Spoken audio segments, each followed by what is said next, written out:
Ang mabuting balita ng Panginoon ayon kay San Mateo. Papuri sa iyo, Panginoon!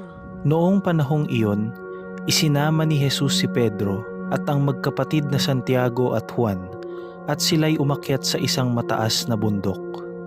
Samantalang sila'y naroon, nakita nilang nagbagong anyo si Jesus.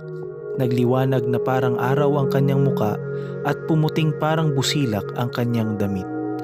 Nakita na lamang at sukat ng tatlong alagad sina Moises at Elias na nakikipag-usap kay Jesus.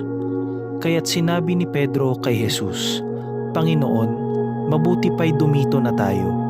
Kung ibig ninyo, gagawa ako ng tatlong kubol. Isa sa inyo, isa kay Moises at isa kay Elias." Nagsasalita pa siya nang liliman sila ng isang maningning na ulap, at mula rito'y may tinig na nagsabi, "Ito ang minamahal kong anak na lubos kong kinalulugdan. Pakinggan ninyo siya."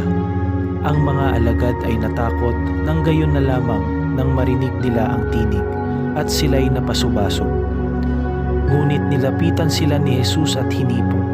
"Tumindig kayo," sabi niya, "huwag kayong matakot." At nang tumingin sila, ay wala silang nakita kundi si Jesus.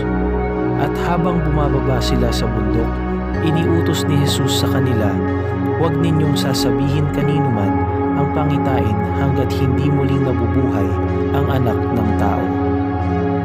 Ang mabuting balita ng Panginoon. Pinupuri ka namin, Panginoong Hesukristo.